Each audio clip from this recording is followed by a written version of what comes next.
Welcome to this week's episode of Lessons from the Cockpit. I am your host, Mark Hasera, and for over 60 years, my passion has been all things aviation. Special thanks to the book Tanker Pilot, Lessons from the Cockpit, that is available in all 4 formats on Amazon: hardback, softback, Kindle, and on Audible. Flying has been described as long periods of boredom interrupted by short intermittent periods of extreme terror. On the Lessons from the Cockpit show, we debrief some of the most intriguing and fascinating pilots, aircrew members, maintainers, and aviation enthusiasts from all over the world. Our show investigates the tactics, techniques, and procedures these aviators created or cultivated during those extreme and extraordinary military, commercial, and private flying operations. By exploring their lessons learned, it gives our listeners practical advice on how does the aviation world work, and develops critical thinking skills both in the air and on the ground. Many of these tactics, techniques, and procedures and their stories are being told here on Lessons from the Cockpit for the very first time. And on today's show, folks, you're going to hear one of those really fascinating stories.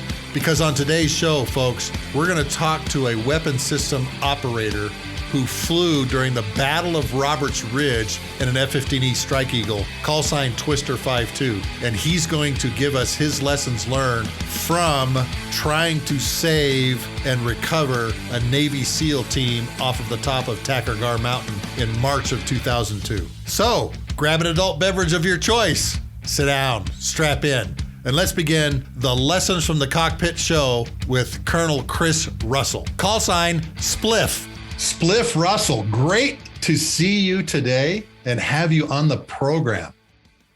Hey, it's great to be here, Sluggo. It's my pleasure to join you and looking forward to our conversation today. Yeah, I am too. Man, you've got some incredible stories to tell.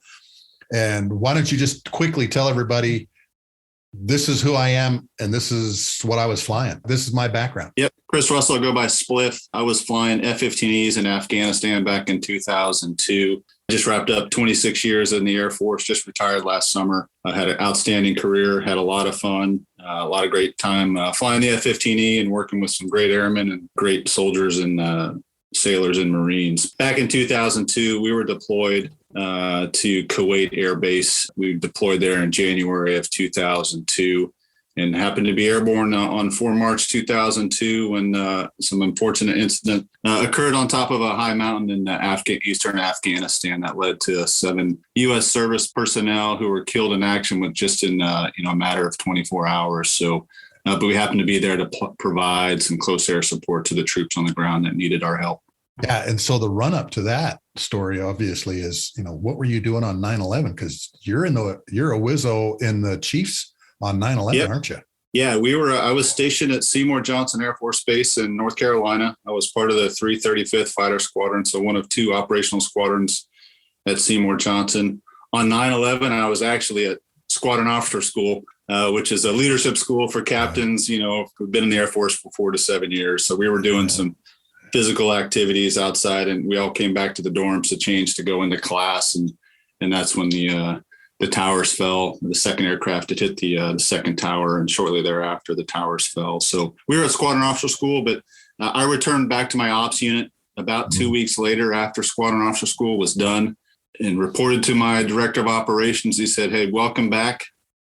Hey, get ready because tomorrow you're doing an Operation Noble Eagle mission over our capital. You're going to be flying with live air-to-air missiles, and I need you to be prepared to prevent another 9/11 to occur and be prepared to shoot down an airliner if an airliner is hijacked." And so that was kind of my welcome back to the squadron shortly after 9/11. So he goes, "Hey, we've got a squadron room, a briefing room just down the hallway. It's got the spins for Operation Noble Eagle. I need you to get smart on those and go down that briefing room, and you're going to study for the next couple hours. And then I need you to get out of here because you got to early go." And so I walked down to the briefing room that was set aside for the Noble Eagle missions, and the squadron had been flying for the last week or two. I walked in, and up on our whiteboard was this silhouette of a 777, an airliner that somebody had sketched out with the marker pen.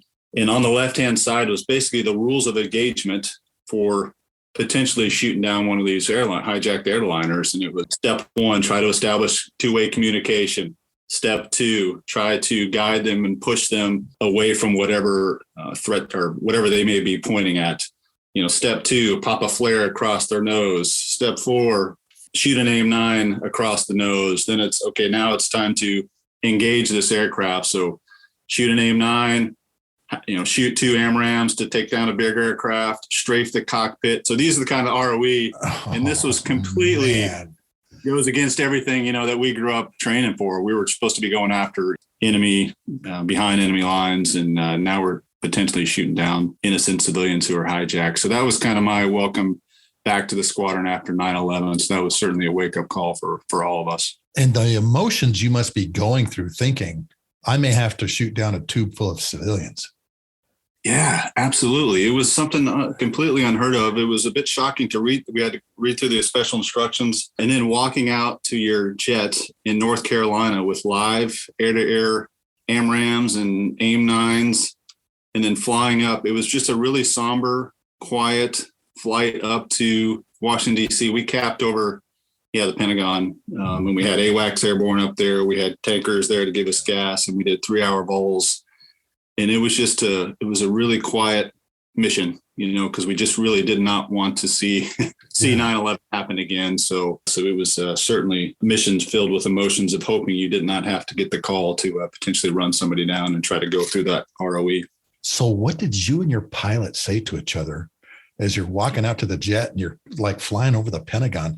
Because I know there's a lot of interaction in the cockpit. I fly a crewed airplane too. And I remember flying some of these missions going, this is surreal. I hope this doesn't happen, but there's a lot of emotion in the cockpit too. Yeah, absolutely. And those are the exact same emotions we felt. None of us wanted to do that mission. None of us could believe that we were capping over our nation's capital. It was surreal to think, what if I get the call?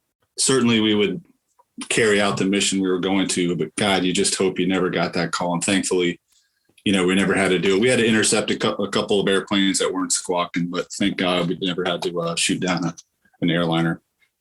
One of my bros on the West Coast, Spliff, flies for the Griffins, and he was the second cap up over San Francisco. Really? And he and his wingman are discussing the ROE while they're capping over SFO. Yeah. Okay. I mean, think about this. They made the decision to fire at the same time at one target. So neither one of them would have to live with the guilt of I squeezed the trigger on this, because really? Both of them were airline pilots and they realized they might have to shoot down one of their bros. Wow. That's unbelievable. Yeah. He gets very emotional, obviously, when he talks about some of that stuff. So when you're flying Noble Eagle missions, the orders for you to deploy are coming down the pike here pretty soon. Yeah, I had just started my instructor upgrade in the F-15E. I passed my first ride.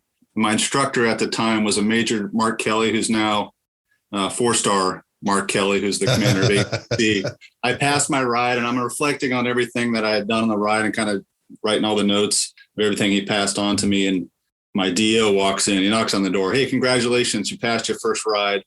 We're going to put your instructor upgrade on hold because we're going to war. Emotions of excitement. Hey, this is my first deployment. Oh, my God, here we're going off to Afghanistan. He says, I need you to get ready. And oh, by the way, at the time, the F-15E did not have data link. We didn't have fighter data link, Link 16. This was something that went to the F-15C up in Mountain Home, and the Langley guys were supposed to get the next suite of Link 16. So it goes, you and about 8 other folks are going out to St. Louis to the Boeing factory. You're going to learn about this Link 16 and fighter data link because we're going to take it in our jet. I need you to get smart on that. So then we started prepping for war. November, December, we were getting ready to go to war. And in January, we deployed out to Kuwait. So were you flying Southern Watch missions as well as Afghan missions at the same time? Yeah, we did. We did OSW missions from Al Jaber in Kuwait. So in fact, that was my first mission when I got into theater, was a OSW mission. And we went into Iraq with two ship F-16s and offset container. And we were in the 2 ship Strike Eagles, and we were going off to make some noise in southern Iraq. We also did DCA alert because Saddam Hussein used to do these, we call them the Baghdad to Basra runs. And he would, it was an airliner that went twice a day, but every now and then he would tuck in a MiG-29 in resolution cell. So it was really difficult to see them. And so we would launch and do DCA alerts. And then we were also doing OEF missions over to Afghanistan because we had no fighter airfields in Afghanistan at the time. There was no suitable airfields other than C-17s. I think it's established, they had short field landings and C-130s to bring in equipment and fuel bladders and et cetera. But so we were flying OEF missions, OSW. And then I from January to March, it was really quiet in Afghanistan, because the Bold Tigers at 391st, folks from the aircraft carrier, the F-18s and F-14s, they did a lot of great work toppling the Taliban and kind of attriting some of the Al-Qaeda that were in Afghanistan. Come January, it was pretty quiet. So January, February, we're doing OAF and really no taskings other than check in with the guys on the ground, see if they need anything, make some noise. But it wasn't until Operation Anaconda in early March that did things start to heat up a bit. And you know what? Everybody got surprised by that. Everybody. Yeah. General Mosley was out on a trip. General Corley sees this 110-page brief that comes across his desk. The Army guy that was there, I can't remember his name. I could picture him, though, in an instant. Says in a meeting, there's something big coming. It's Army, and it's named after a snake. That was our first introduction to Anaconda. Yeah. And then we get the ATO or the requirements like 5 days prior. And we're all like going, wait a minute, this isn't anything like what we were told. And we're jumping through hoops like crazy, Spliff, to try and catch up. And they had a blizzard down there for like 2 days. And they gave us 2 days to get ready. And as you know, when it kicks off, it goes to hell quick. We knew even less in the squadron level. I mean, there was two crews, 2 pilots, 2 Wizzos that were going to be part of the initial D-Day of the initial targets that you guys produced in the KOC. This particular crew was sequestered, and nobody knew what they were doing. They were up to something secret, and they were planning the first use of the GBU-24 thermobaric weapon that was used to find people in caves and overpressurize the caves. I forgot about that. Yeah, so we didn't know about it until after the mission was done. And we asked them, like, what are you guys doing? Because they were off in their own little bubble, and they're really secretive about it. And this was the initial crew, a couple weapons officers and some of our experienced guys were off getting whatever data they could get from you guys at the KOC to support night one. And so that thermobaric weapon had gone through testing out at Nellis for about the month leading up to it. As we know, it's been quiet. We know the guys after Tora Bora had disappeared in the caves. And so we need a weapon to skip into the caves. And so they loaded up the first thermobaric weapon and employed that first night. And that's a whole nother story because it didn't go well. But so they were off doing that. And then I learned about Anaconda literally the 3 March when I showed up for my mission brief to take off at midnight on, early morning of 4 March. I had no idea what Anaconda was. Our Army liaison officer, the ground liaison officer, intel briefs, what's the threat picture? Then the Army liaison officer stands up and goes, yeah, there's something, the Army's 101st Airborne, 10th Mountain, they're over in Eastern Afghanistan. And they've entered the fight, and you may or may not deal with them when you go out there, but here's a list of frequencies. And it was literally a 5-minute maybe brief on the scheme of maneuver, what they were doing. So, I mean, SA was very low on what was going on for Anaconda down at the squadron level. Oh, I can only imagine, because we were scrambling at the KOC at the same time, trying to figure out what's going on. We're watching predator porn. That's all I can call it. We're just watching things happen, but we're hearing stuff going bad because boss man, the AWACS, is in the background and we can hear the octaves up. It was a mess. So you take off at midnight to head down there. It's a 3-hour flight down. I know it's a long ways down there too. So you and Panzer must be talking back and forth with your pilot about, okay, what are we going to do? How are we going to do this? What was that like? We have done. So we took off at midnight Kuwait time, which is about 3 a.m. Afghanistan. And that's about when Petty Officer Neil Roberts falls out of or slips out of the back of the Chinook. And so it was pretty quiet going down because we had been doing this mission for 2 months. We just thought it was another OEF mission. We got a long day ahead of us. These are 10 to 12 hour missions. It's pretty quiet when you're going to and from the AOR. So we multiple refuelings to get there. We meet up with the KC-10s or KC-135 somewhere over United Arab Emirates. Get another top off if you're going through the driveway or the boulevard up through Pakistan, and then you enter Afghanistan. So yeah, it's a 3.5 hour drone, and we're just talking about things to keep ourselves awake. Hey, did you catch the NFL playoffs? They're talking about life and family, just kind of keeping it going. So most of the time it's just concentrating on flying and getting in and safe, getting our gas. And you have no idea what's about to happen to you. We have no idea what's going on. And we show up probably just before sunrise, maybe 5, 6 in the morning, and the sun is just coming up when we check into the AOR. So are you guys flying with night vision goggles at this time? Or are you strictly leaning on your targeting pods and stuff? So we have night vision goggles for this deployment. Okay. We had just gotten the night vision goggles. We had just gotten Link 16. So Fighter Data Link was up and running, which provided enormous amounts of SA, because that Fighter Data Link gave you how much, that shows you where the tankers are, which is an important. That's like number one. Number two, you can see how much fuel other F-15s have, what kind of weapons, how many weapons they've dropped, what frequency they're on, what JTAC they're talking to. So we had night vision goggles at the time, which provided enormous amounts of SA if the if the environmentals supported it. Sunrise, you're seeing shadows, you're seeing light, you're seeing shadows. Yep. Yeah. So, those quickly dawn, and we didn't wear them to and from the AOR because they just, you're wearing them for 10 hours. It just creates a lot of strain on the neck. So we need them when we need them. Remind me I'll tell you a story about, we almost hit an AC-130 in the middle of the night wearing EVGs on a previous in January. So I can tell that story now or later, but yeah. No, go ahead and tell it now. So you asked a question about where we're wearing MEGs. This is in January, February timeframe. I was flying with a different pilot, not Panzer at the time. Routine mission, middle of the night, and we were in trail of a tanker, about 2 mile trail, waiting for some F-16s to get their gas. Once they float off, we would pull up to the tanker and get gas.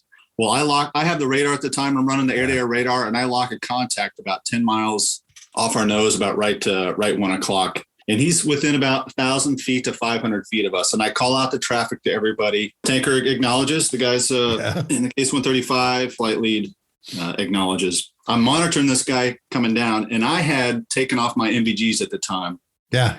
And we tell the front seater, hey, my nogs are off. My MVGs are off. Okay, copy. And so that lets the other person know whether or not they can see better at night or not. And I asked him, he gets within 5 nautical miles as contact, and the altitude is climbing toward our altitude, co-altitude. He's within about 200 feet of us. He's at 4 miles, now 3 miles. And I said, do you got him? Because I thought his MVGs were still on. And he goes, yep, I got him. So I thought he was visual with him under the MVGs. What he meant was I got him on the radar because he's flying formation off of our flight lead. So a little bit of miscommunication there, confusion in the cockpit. Okay, great. Well, he comes inside of a mile. I called out another traffic call. Nobody can see him. There's no lights. There's no beacons. There's no flashing lights. And so I call out the contact again about 2 miles. About a mile out, I see the silhouette of a C-130, lights out. Oh, no. I grab the control stick and I pull back on the stick as the AC-130 goes right underneath us. And it was so close, we heard the engines whoosh right underneath our aircraft. No. And we heard it, and I still have a vivid flash of 4 propellers. I mean, the big sky theory we talk about, hey, there's lots of sky out there. You're probably not going to hit anything. And here we are in the middle of Afghanistan, in the middle of the night. And neither one of us are wearing our MVGs, and we almost smacked and caused a mid-air collision. So, I mean, the lesson learned is be very clear and concise with the communication within your cockpit, just like you did as a crew dog. Yeah. And making sure that everybody is on the same page. And if there is a little bit of doubt, you ask a question again. That scared us both that night. Yeah. Well, so we arrived. Yeah. We packed a lot of airplanes into that airspace over Shahi-Khot Valley. Yeah. And that was one of the things all of us were worried about. Who's going to run into who's going to bump into who. And I'm sure you're going to talk about the predator problems and all the other things that happen. Now you arrive at basically sunup over the Shahi-Khot Valley. How are you first contacted about troops in contact somewhere in Afghanistan? So initially, when we check in, we have no idea that a helicopter has been shot down. There's this whole thing going on Roberts Ridge at Takargar. The first people we get told to contact is Texas 1-4, which is an Army SF team, an ODA team that is working on the Whaleback Mountain. So on the west side of Shahi-Khot Valley, there's a ridge line that a lot of folks know about if you've read about the Anaconda, but it kind of remember it well. Yeah, blocks the western side of Shahi-Khot Valley. So we check in with Texas 1-4 and say, hey, we got a couple targets for you. We have some observation points that we think there's some enemy at. We need you guys to employ a couple GB-12s, which is a 500-pound laser-guided weapon. Quickly, it got exciting because we had not done anything for two months. This is going to be my first combat drop. We actually work a couple of targets on the Whaleback Mountain with Texas 1-4, employ a couple GB-12s. Then the first time we make contact with any of the task force that are on that mountain, we get pushed to MAKO 3-0, which is the initial team that inserted Petty Officer Roberts, later that had Tech Sergeant John Chapman, who received the the Medal of Honor. So we check in with MAKO 3-0, and this is when the adrenaline started to pump, because MAKO 3-0, they said, hey, we are on the run. We've got one KIA. We've got several injured, and we need some help. They were actually had already gone down from the mountain, the initial mountain that got dropped off that. They were working their way back down the mountain because there was too many enemy on top of that mountain. And so they gave us a target and they passed it off to our flight lead. They hit one target. Unfortunately, there was some coordinate error in that GB-12. So it went off on a mountain that was about 1 kilometer away. So that was MAKO 3-0. And then as he is finishing employing that weapon, we get a coordinates and a frequency to contact some folks on top of a mountain. So I throw my targeting pod on top of this mountain and I see a Chinook's blades in wind down mode. And I see some people coming down, and we're not in communication with them at the time. We have no idea that they just took an RPG and 4 KIA almost immediately after they crash landed. And so we see these Chinook blades winding down, and we're like, okay, these must be the guys that we're going to help talk to. And finally, after a couple minutes, we get on frequency with Slick 01, who becomes the ETAC, that enlisted terminal air controller that we end up talking to for the next 6 hours of our lives. So that was kind of our introduction into getting to the folks on top of the mountain. If I remember right, close air support was not in your doctrine or had just showed up in your doctrine. You hadn't shot a gun at a ground target or any of this stuff. Yeah, that's an important point, Sluggo. The F-15E, no F-15E unit had CAS in their doc statement. Our focus up to this deployment was everything that the Strike Eagle was built for: long range, interdiction strike, combining the missions of the old F-111, the F-4, the F-15C, put that all into a Strike Eagle, and that was our focus. So our doctrine statement at the time was defensive counter-air, protecting high-valued assets like tankers and AWACS and U-2s, et cetera. The previous red flag we went to, we first got the MBGs, and also they added offensive counter-air to our doc statement.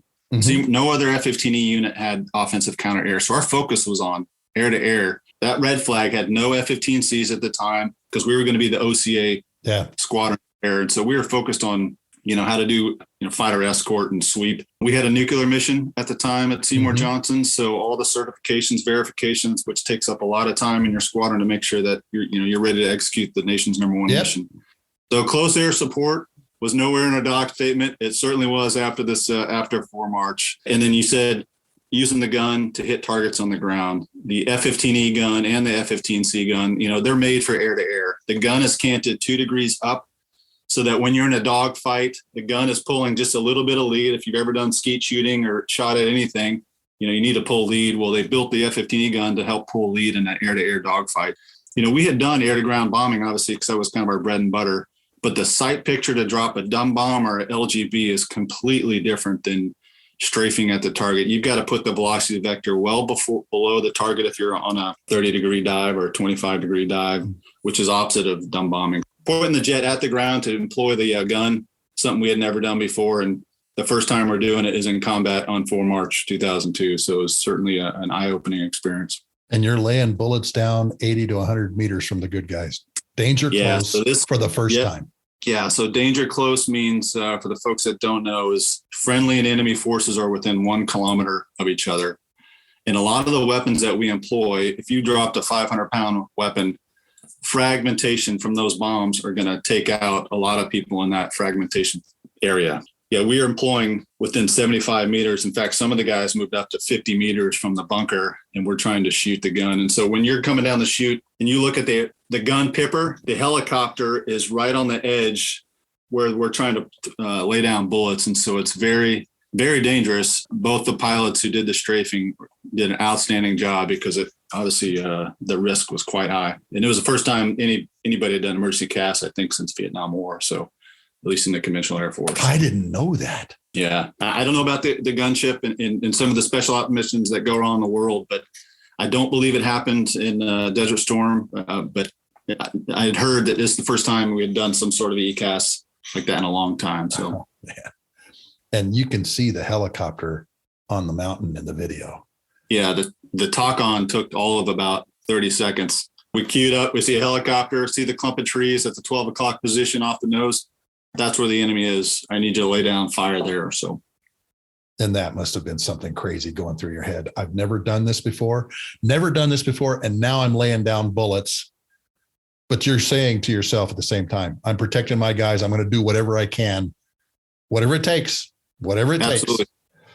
Absolutely. I mean, that's the bread and butter, supporting the guys on the ground. And that's where wars are won. So absolutely doing everything that we could to suppress the enemy so those guys could live a couple more hours and get off that mountain.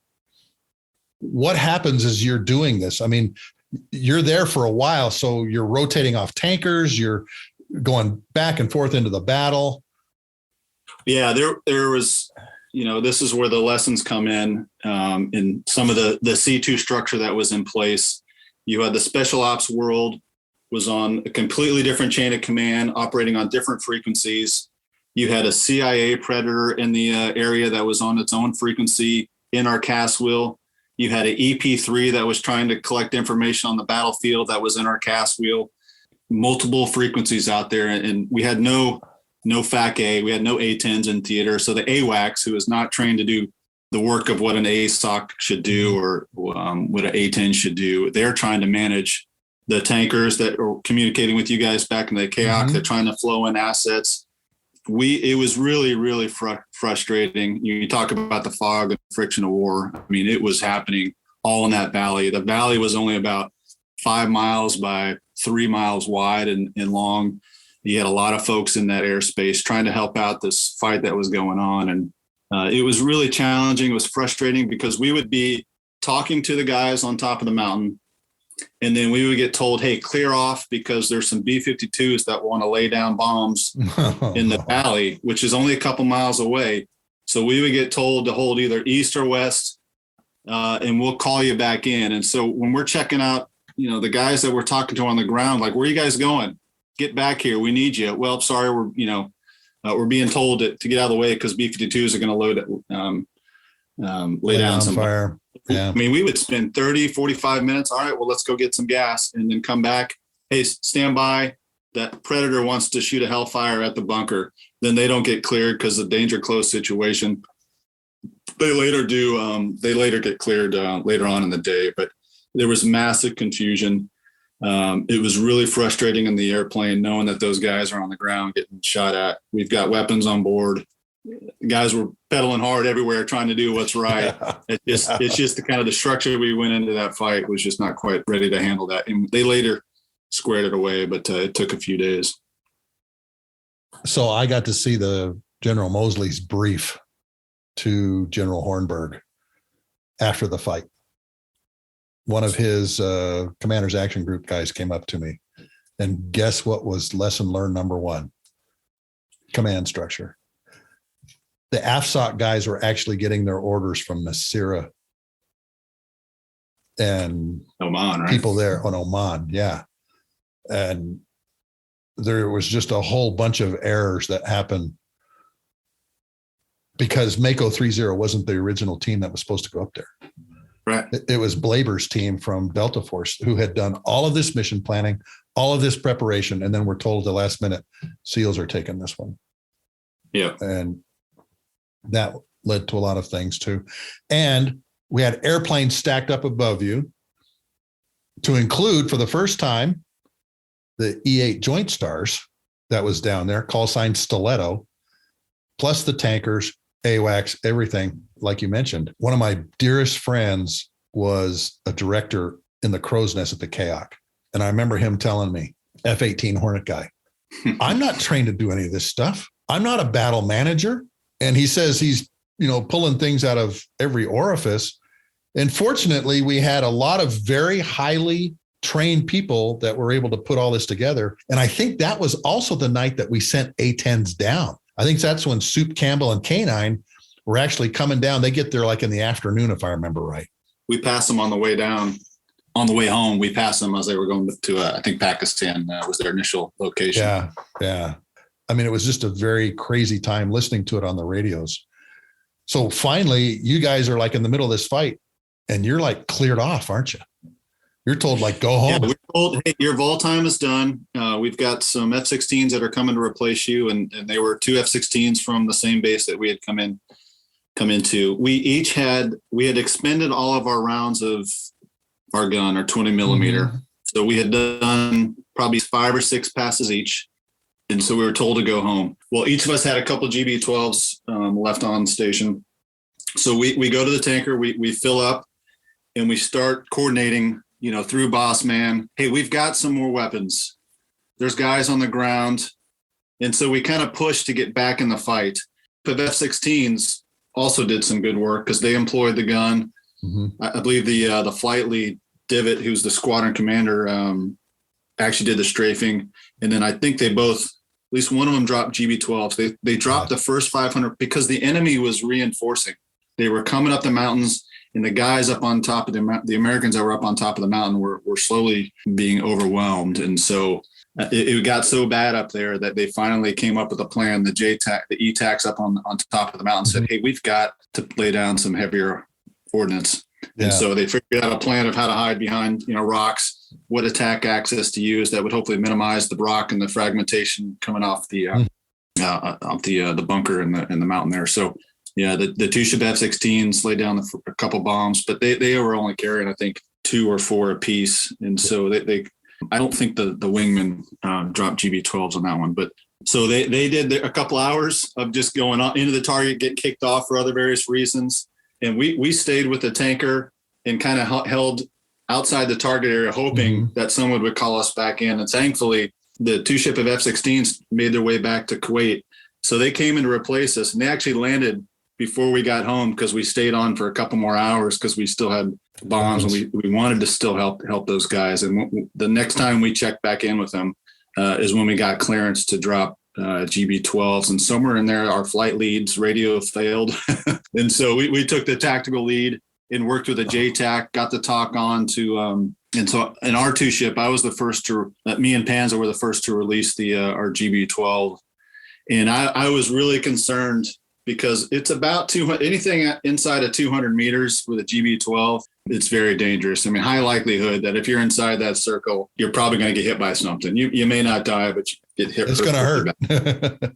I said, all right, well, the way the mountain was constructed, you had our helicopter and the guys fighting on the west side, the bunker and where the enemy was occupying was up on top of the mountain. And we knew they were being reinforced on the east side of the mountain. So I said, well, why don't we use the shape of the mountain to help reduce the amount of fragmentation that was going to go over to the helicopter side. Although I could see the bunker and the trees, I didn't want to put a bomb right on that one because although the GB-12 is a very accurate weapon, at times, and we've seen it some of our weapon system evaluation program, WESA, sometimes you get a fin failure. Sometimes when you're lasing and the laser energy bounces off a rock and hits some other object, the GB-12 will see that object and go toward that with the last known laser spot. And so sometimes there's a little bit of jitter in our laser. So there is some error that could happen, even though it's a very accurate weapon. I was a little hesitant to laze right on the target. So I picked a spot of 100, 200 meters down and say, hey, let's walk our bombs closer to make sure we don't kill our folks. So that's what we did with the remaining GB-12s. We orchestrated the last remaining GB-12s until we kind of worked our way up to the bunker. Have you met any of those guys on the ground? Yes, a couple. First one was Staff Sergeant Vance.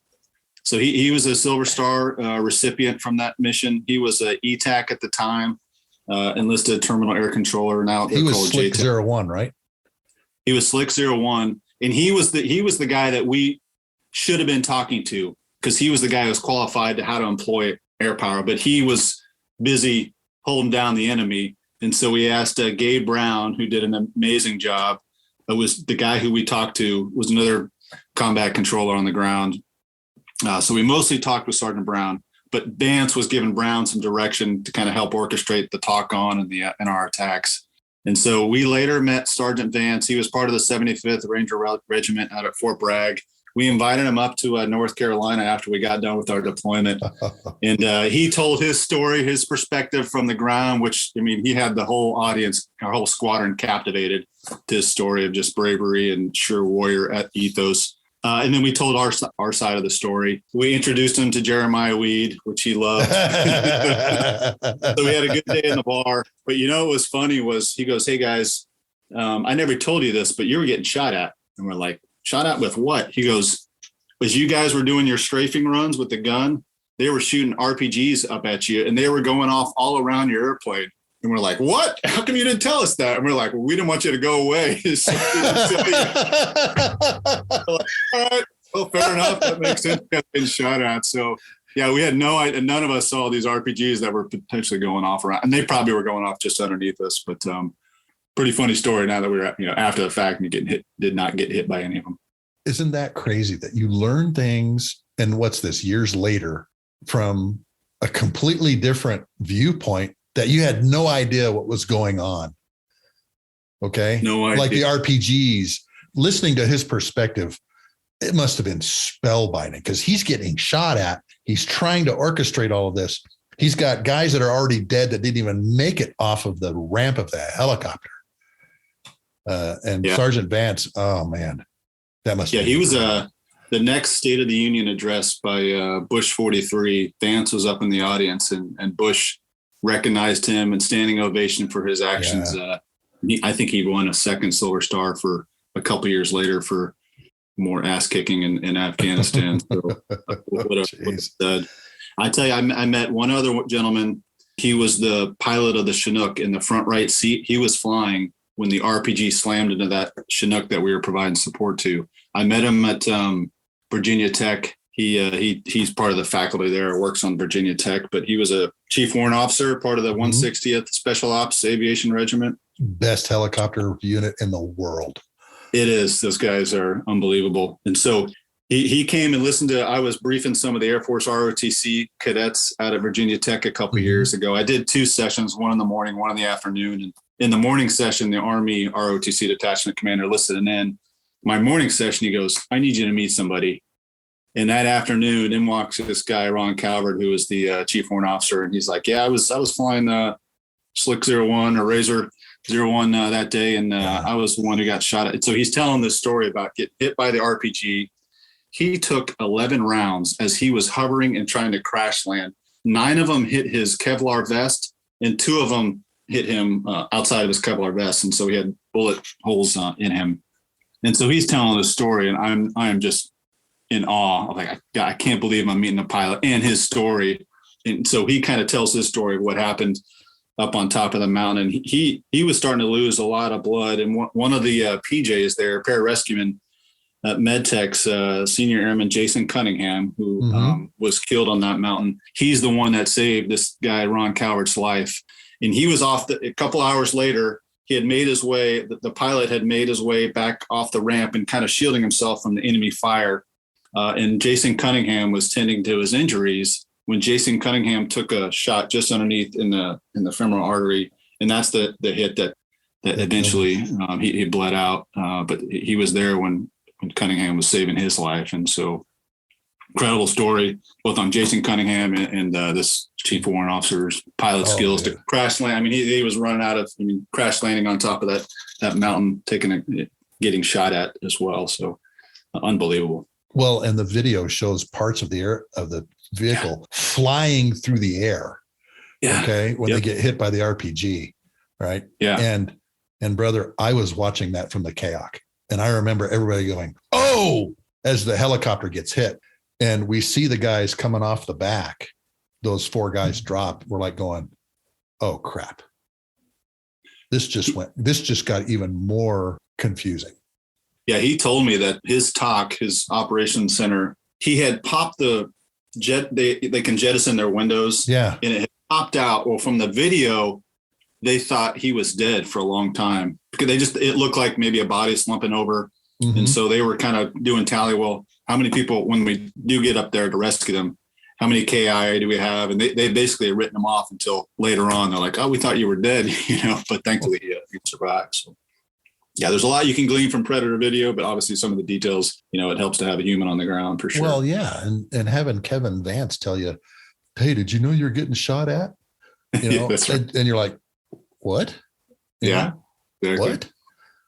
Yeah. So now you're out of bombs, out of rounds, and you finally go home. Yeah, right? we had fought to stay longer, but finally boss man passed us, hey, Chariot directs, you go home now. And that means the 3-star says, get your butt home. Yeah. And then when I read your book, Tanker Pilot, and how much gas and how much we were screwing up your tanker plan, I'm glad we were out of everything. There wasn't much we could do other than make noise, which is useful. But we were starting to get replenished by F-18s and F-14s off the carrier, and so there was plenty of firepower with munitions, and so it was time for us to go home. We had we could do all that we were able to do, and so we faced a 4-hour drone home, back against a jet stream back to Al Jaber. So I got a phone call from the KC-10 commander at Al Dhafra. Great guy, Phil Iannuzzi. We call him Snooze. And Snooze was going, Sluggo, you just put a big dent in my schedule and everything like that, and I'm going, Snooze, be prepared for more abuse. Things are going to hell down there. You're not seeing what I'm seeing, Snooze. Yeah.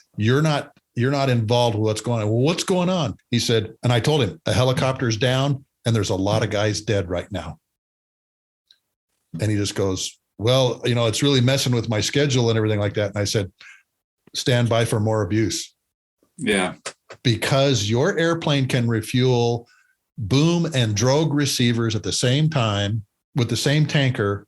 We're going to put a lot more gas in you. And I think that tanker ended up flying a 15.1 or something crazy. Really? Oh, yeah. They were down there for a long time. Yeah. Which generated the phone call. And I just said, look, this is the way it is for right now. Until we get things under control down there, expect us to be putting more gas in. You guys, they call it consolidating, and they hate that because they know they're going to be around for a while. Be there for a while. But you know what? They said once he understood what was going on, he was oh, didn't know that? Got it. We're on top of this. Like you said, you didn't know you were being shot at. He didn't know what was going on in the battlefield. Sure. He was just like going, crap, my schedule's all screwed up. Where are these guys? How come they haven't come back yet? Having to explain to him, there's 7 Americans dead right now in one battle. And it was like, got it, Sluggo. Got it. Yeah. Isn't it amazing how everybody will come together in a battle like that? There's 2 Medal of Honor winners, numerous Silver Stars, Bronze Stars, all in a 17-hour time frame from this one battle over Takurgar.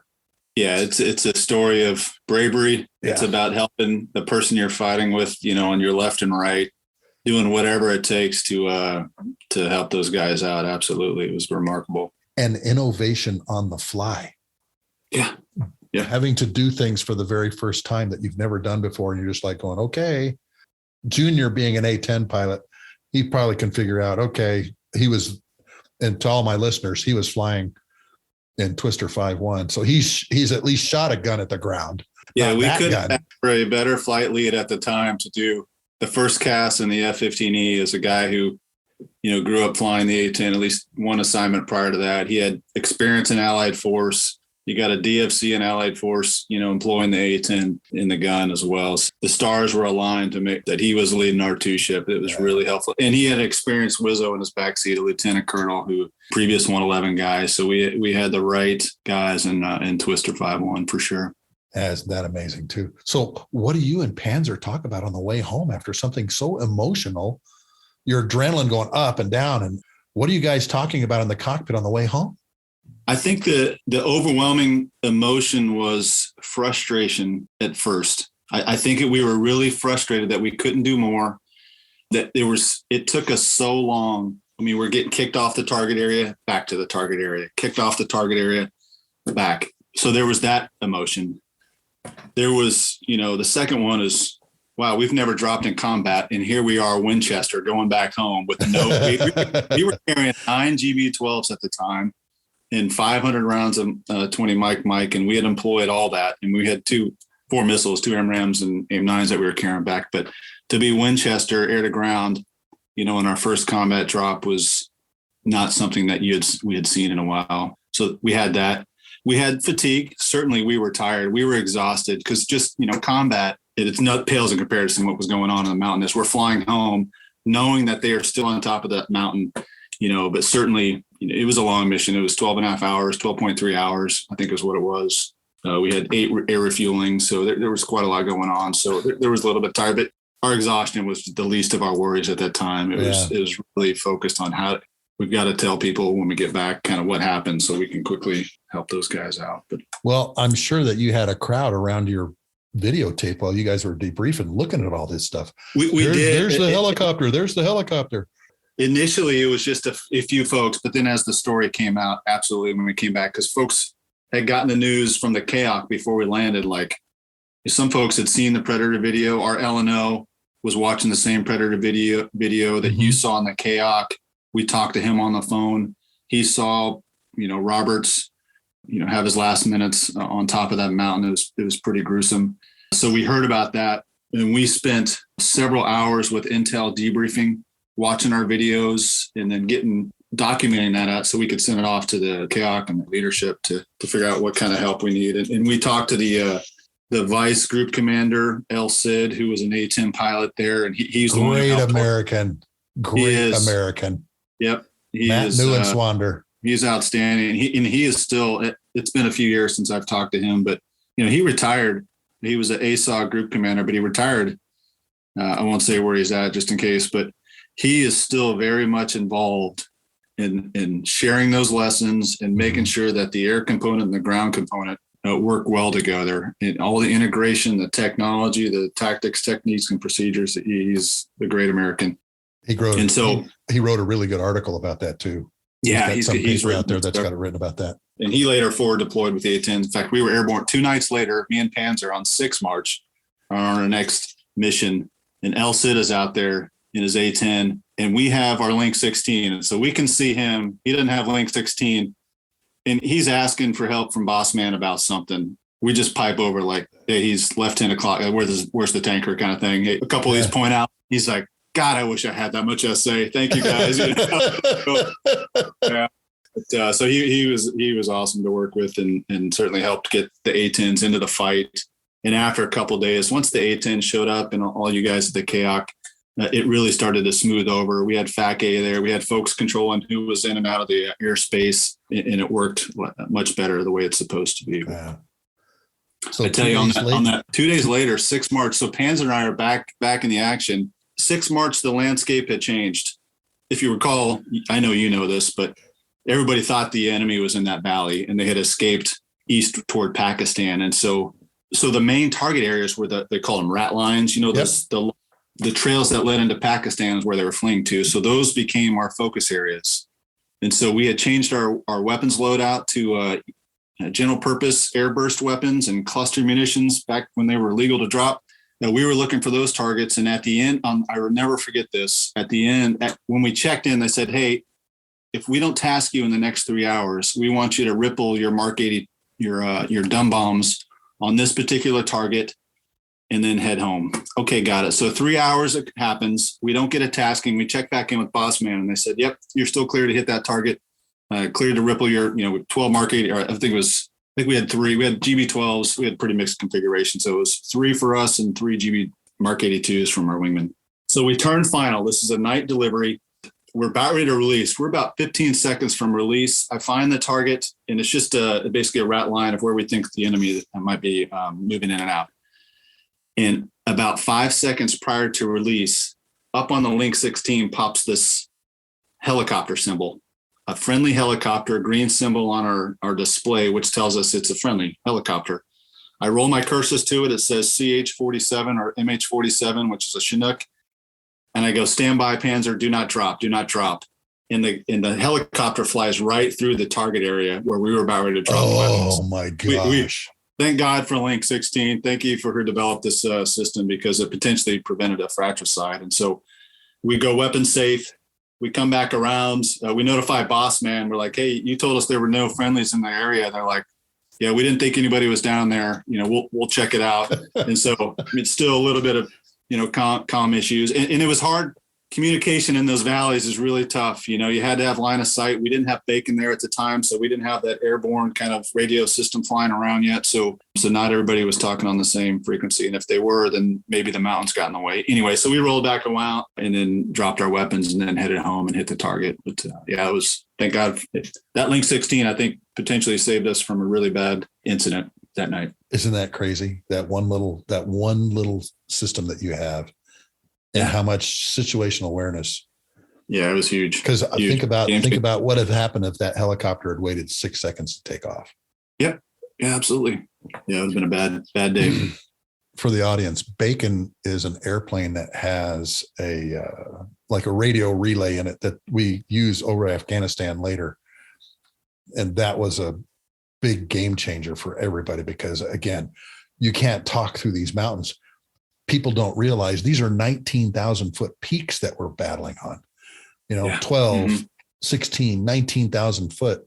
And you've got people in the canyons who can't talk to each other. Remember, Marcus Luttrell and his group that are going in on Operation Red Wing are having the same communication problems.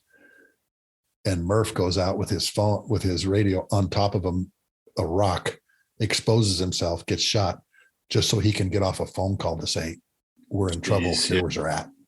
So how many more missions did you fly during Anaconda? You flew the 4th to 6th. Did you have, because it went on for another week more. I don't think I flew any more during Anaconda.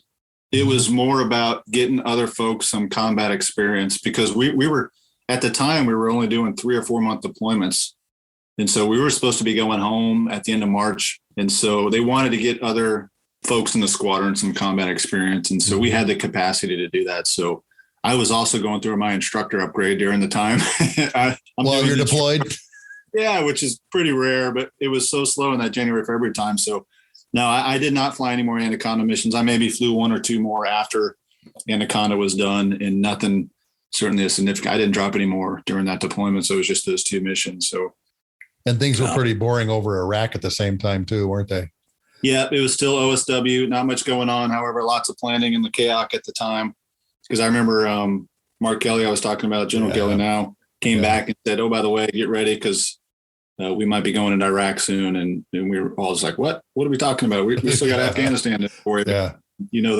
That story. But yeah, so, we were still doing OSW missions, DCA alert, and then Anaconda or OEF missions. So a year later, do you deploy back for the Iraq show? No, I got an assignment to Saudi Arabia to teach the Saudis how to fly the F-15E. So they have a Strike Eagle version. So my assignment. I was due to move. It'd been 3 years in the squadron. So I got an assignment to Saudi Arabia. We had an exchange program with them. And I went and taught in their RTU, FTU formal training unit, and taught new pilots and WISOs how to fly the F-15E, which it turned out to be a good assignment. But it was interesting, so during OIF, when that kicked off, we were told to stay home, stay in your compound, don't fly. I mean, the airspace was pretty much turned over to you guys. And so we were down in Khamis, down on the southwest portion of Saudi Arabia. So we were out of the fight, and we didn't fly for a couple of weeks. We just kind of watched the war unfold on TV, which was pretty interesting. But I understand Khamis is really a cool base. A good friend of mine flew 117s during the first Gulf War out of there. And he says, it's really an interesting place.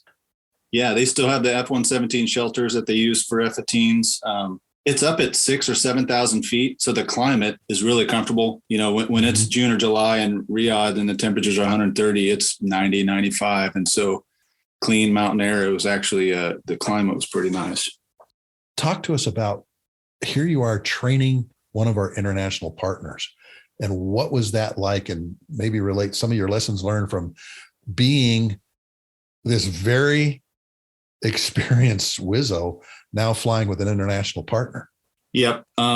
They were very inquisitive because they knew we had experience fighting in Afghanistan. It had been a while. I mean, the Strike Eagle They knew we had experience in Allied force, some in Desert Storm, but for me personally, I had recent experience in Afghanistan. So the squadron commander was quite excited to have me in the squadron to help teach his up and coming pilots and WISOs how to employ the F-15. And so I had a greater sense of urgency to teach these guys. You were like, we're not going to go to war with anybody. And now, a decade later, they're dealing with the Yemeni and the Houthis. Yeah. Oh, yeah. And they're like the main base. Yeah. It was, I think they were appreciative of our experience and the folks that were there to help teach them, hey, these guys are recently been in combat. You students, the squadron commander talking to students, like, you better pay attention to what they have because they've been there and done that. Yeah, it was a good time to be there. I talk about a 3-star general in my book that I had a lot of interaction with. I wish I could find his contact information now. He's one of those guys that nobody knows about, was a member of the royal family and was our Saudi liaison up there. Just absolutely a wonderful, wonderful guy. And I'm so appreciative that I got to develop that kind of relationship with him. And our Saudi partners are great people to work for and with. And I can't say enough about this particular lieutenant general. I'm not going to say his name. I think now he's like the head of their FAA or something like that in Saudi Arabia. I think that's what he's doing now. All of our Saudi partners, I really enjoyed spending time with them and talking to them. The tanker guys were always coming to me, particularly since they knew I had developed our weapons school. And they're always going, what about this? What about this? What about this? And what about this? They were very, very eager to learn. So when you leave Saudi Arabia, where do you go to next?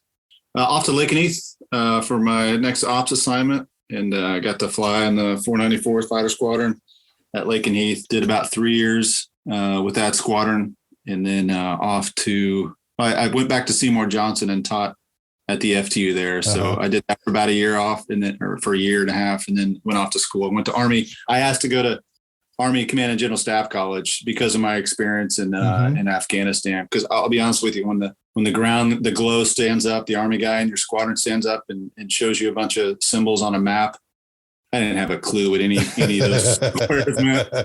And so I had asked, my number one school I wanted to go to was the Army Command and Staff College, because our primary mission is to help support the guys on the ground. So that became my focus, for the next 10 years of my life. So I did Army Command and General Staff College. I asked to stay for an extra year, and thankfully and luckily got into the School of Advanced Military Studies, SAMS. And so I spent 2 years at Fort Leavenworth with a number of joint partners, but embedding myself. And that's where I met El Cid. Soup Campbell was in my class there, we took an elective called Operation Anaconda at Army Command and General Staff College. So we got to brief, the instructor's like, you guys were there? Oh my God. And so his wife was there in the class as well, KC. So it was really cool to be in that class and firsthand experience with El Cid down the hallway, who was the deputy group commander there. Yeah. So, it was good. I'm really happy I went to that school and got to integrate with the Army. Oh, I'll bet. And they were probably happy to have you there because of your background and supporting the things that you were doing. So you were at the KAOC in Osan during a very interesting time period where. Yeah, I did. When I wasn't flying the F-15E, I did a lot of KAOC work. My first one was after SAMS at Army. I went to the KAOC at Al-Udeid. I spent a year in the strategy division in 2010, 2011. And that was drawdown of Iraq and also first voting in Afghanistan. And plus we're figuring out what to do with the country in between Iraq and Afghanistan. Just not sure what's on their agenda. That was my first year introduction to working in the KAOC and that machine running, and really enjoyed that year. I probably grew more as a joint officer in that assignment than anything out. And then I ended up going to another AOC out in Hawaii, the 613th AOC, working at PACAF headquarters, and got a chance to run the strategy division out there. But yeah, my last assignment in the Air Force, I commanded the 607th Air Operations Center in Korea. North Korea was very busy the last 2 years I was there. A lot of saber rattling, a lot of missile testing of some, he's expanded some of his capabilities and some of the ballistic missiles he has. So it'll certainly keep us on our toes. So I got to work with some great airmen. I had great bosses out there. And it was just a fantastic way to kind of end my Air Force career, being on the side of folks that send people to war. Now the guys that send out the ATO to kind of give back, because it's hard work. Working in the KAOC It's not very sexy work. It's really interesting. It's really cool, but everybody wants to be on the pointy end. Everybody wants to be in the cockpit. Again, for the guys that fly, we want to be out on the line flying. Mm-hmm. But to me, the next best place is at least be a planner in the wars, orchestrating and making it happen. And so I just said it was just an amazing way to go out. Next best thing to flying. My time in the CAOC, people ask me about that during Anaconda and going into Iraq. So I was there during 2 really intense time periods. And the thing that I enjoyed the most, how are we going to do this with the deck of cards we have? And the puzzle was always different resources. You had to deal with the allied partners. Will you let us come in and park airplanes on your ramp? Will you not let us? Will you give us? That was an extremely rewarding thing for me during Iraqi freedom, because I had such an incredible team working with me. Fortunately, I got to pick. And because we were at the maximum of effectiveness and efficiency in the tankers. We didn't have any air spares. We didn't have any ground alerts. All we had was airplanes that were flying. And every day it was something different. That's the one thing I remember. Every day it was a different puzzle, and we worked it and we were successful at it. And I think that kind of explains where you're at too, where here we have a North Korean missile shot this day. Next day, it's maybe humanitarian somewhere, some humanitarian supplies. I mean, it was just every day it was different. And that's the challenge I loved, being put in a place where you are working on a very, very complex puzzle and you do it. And you got to work for a great boss, Cruiser Wilsbach. I did. Yeah. What a outstanding American. And now he's running PACAF, but he is a warrior at heart, but also a caring leader, charismatic leader, incredibly smart. And I learned a lot from General Wilsbach for sure. My last ride in an F-15 was with him in the front seat. Is that right? As captains. At Kadena? At Kadena, 1994, somewhere around there. My last ride was with Cruiser in the front seat. I'll send you the picture. We're coming up to the tanker and you can see his head and he's adjusting his mirrors. And I learned a new term called staggerback. Yes. 8.2 Gs. 8.2 Gs. I saw about 6 inches of the back of his seat. And then he has the audacity to say, "You still with me, Sluggo?" My eyes are starting to open back up and everything finally, He just went right into it too. "Hang on, Sluggo." Boom, right to 8.2. Tanker guys don't do this regularly. I call that Wizzo appreciation. That happened more than once in my time frame where I'm looking left, thinking the guy's going to go, my pilot's going to go left, and he cranks right, HE turn, and my head smacks the side of the canopy. And there was no warning, but that's good. I'm actually glad you got to experience that. Yeah. No, that's great. You got to get one to fly in a D model, but also get to fly with Cruiser. Yeah, I got 3 rides while I was there. One with a very dear friend of mine from BYU, one from the weapons officer of the 67th, and then my last ride was with Cruiser when he was in the BATS. He was the weapons officer in the BATS. I'll never forget that. Hang on, awesome. Sluggo, right to 8.2.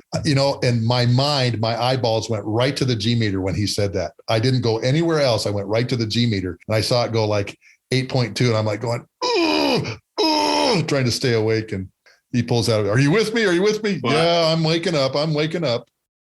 Wizzo appreciation. When I was at Osan, I was lucky enough to get a couple rides in the F-16 D model at Osan. And I hadn't pulled Gs, in 5-6 years. And I had that same F-16 can pull a lot of Gs. And our first GX, just a G warm up, 5 to 7 Gs. It was like I was pulling G's for the first time. Oh, man, my G tolerance is so low right now. You build up tolerance after a while, but if you haven't done it in a while, man, it can catch you off guard. Yeah, it can. Well, brother, anything else to share with us? Any other lesson learned? This has been great because you've told us things that none of us have heard about. Yeah, I think we hit it, hit all the highlights. I mean, it's unfortunate that incident happened. However, I fall back on all the instructors that took the time to teach us how to employ weapons in squeezing every minute, every ounce we could out of every training sortie, because you just never know when you're going to get the call. And all those TDYs from red flags to air to ground WESIP, all those add up to more experience. Getting out and picking the brains of guys in your squadron who have been there and done that is incredibly valuable. And I've listened to your podcast, and all the guys in your podcast talk about, a lot of good lessons of picking your brains, either hanging out at the bar, being in the vault, in the backyard with your neighbor who flies in your squadron, just asking them questions about how to do stuff. And, hey, have you seen this? And just learning all those things you just kind of pack away, and they emerge, when you need them. Yeah. And you'll never know when they need them. You'll never know when you need that. Like, Pig Fleischman talked about in the F-16. All of a sudden, boom, I know how to put my L-39 down on its flaps now. That's crazy stuff, but perfect stuff. Thanks for coming on, man. This has been great. Been great to have you on and telling this particular story and the things that you had to go through and the emotions that you felt in such a momentous battle. That, can you believe it's been 20 years?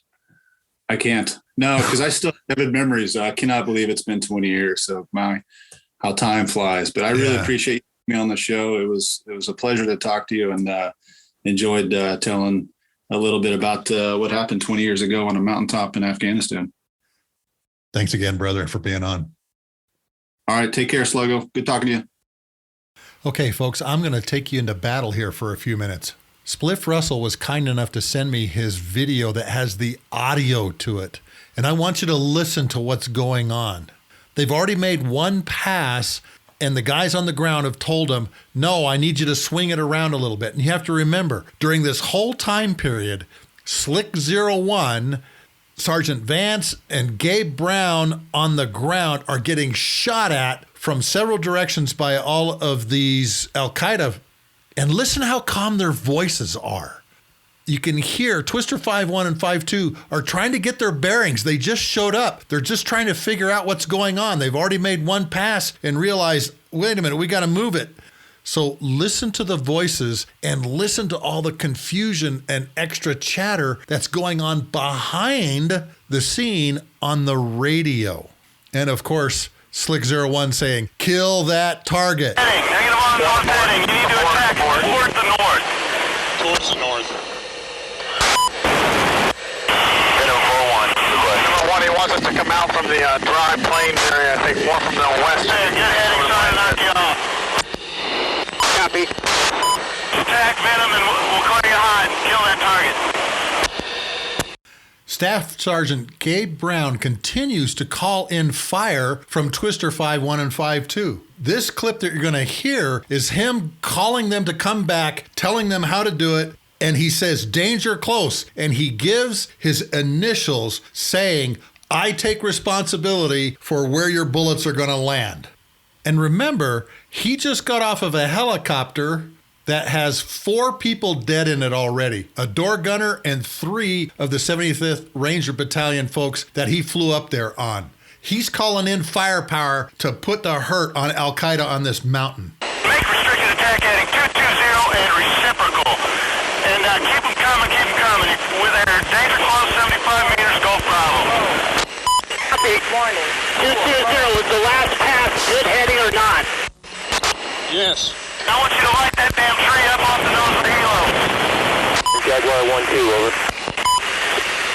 In this clip, you're going to hear Twister 5-1 rolling in. You're actually going to hear the gun go. Brrr. And Twister 5-2 with Chris Russell in it has to leave because they're out of gas. But now one of the frustrating parts is about to happen where the Predator is coming in, slow moving, takes a while for it to set up and everything. While they're going to the tanker, these guys are still under fire.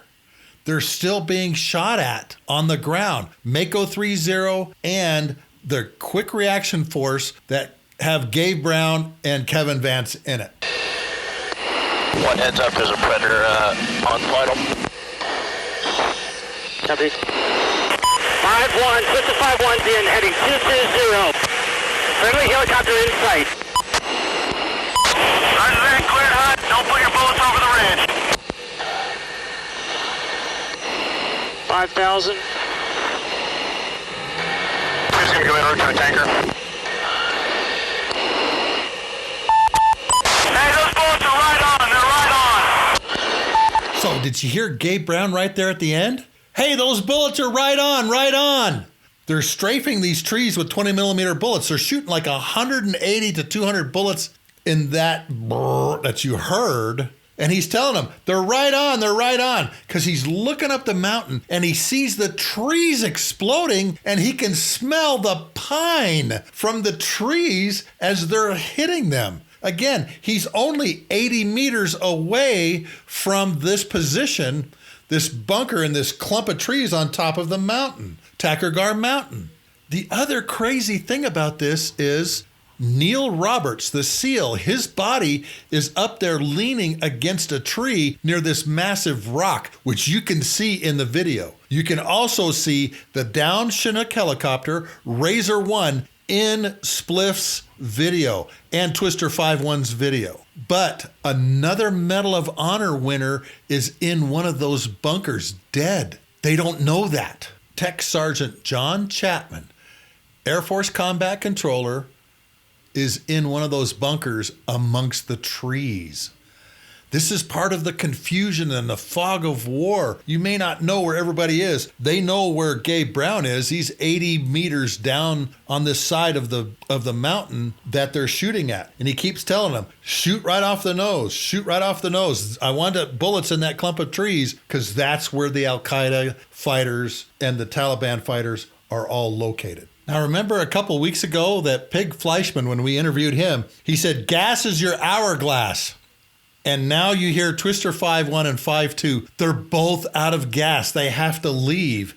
And Gabe Brown is asking him, okay, who's showing up next? Who's showing up next? We're not done here. We're not done here yet. And he doesn't know. But in fact, they're already working two F-16s, Class 7-1, Class 7-2, are about to be told to come over there and help out in this situation. They both expend all the rounds in their F-16 guns because they've shot the gun at ground targets. That's what F-16s do. And they've worked with troops in contact, so they know how to drop their bombs and do all that kind of stuff. They have training for what they're about to get involved with that Chris Russell and his pilot Panzer and the pilot and Wizzo and Twister 5-1 did not in the F-15E community. It doesn't matter because when your buddies are in trouble on the ground, you do everything you can to help save their lives, even if it means doing something you've never trained for, because we will leave no one behind. Two's off time. We have to proceed to the tanker. Hey, Twister 5-1, we're out of gas, man. We gotta go. Roger, hey, advise me who's coming next. Copy, stand by. I'm going to end the episode right here. This is a good spot. I hope you can gather a sense of listening to Spliff and listening to the actual audio from the mission. The professionalism, the dedication to those we don't know, have never met before, but they're on the ground and they need our help. I put the tanker anchor areas to refuel only about 5 minutes away from where they're fighting this fight. And I remember in a phone call with Chris, he says, man, that was so huge to us because we could just run back and forth to the tanker. We didn't have to leave the area that we were supporting. We didn't have to leave the troops in contact because the tankers were so close. One other thing, it still makes me emotional. I watched those guys coming out of the back of Razor 1, the helicopter, with Captain Nate Self and his quick reaction force to go up there to rescue these guys, going into this fight, not knowing all of the things that were happening on top of that mountain. And it still puts a lump in my throat and sometimes even tears in my eyes as I listen to that. Folks, I hope you've enjoyed this episode of Lessons from the Cockpit with Colonel Chris Spliff Russell, weapon system officer extraordinaire and a true patriot. This episode was sponsored by Tanker Pilot, Lessons from the Cockpit, a book that's found in all 4 formats on Amazon. It's in hardback, softback, Kindle, and Audible. The electronic versions have an extra file with the 32 pictures that you can download with it. On next week's show, I have on the chief boom operator from the 909th Air Refueling Squadron when I was assigned there, Chief Dan Jones. And he's going to give us kind of a perspective from the enlisted troops, which is going to be really great and fascinating. He has 3 generations of his family that are boom operators. Himself, his son, and his grandson have all been boom operators in the Air Force. So this is going to be something to really look forward to. Thanks for listening to our show. Go to my website, markhasera.com, for previous episodes of the show, and we look forward to talking to you next week.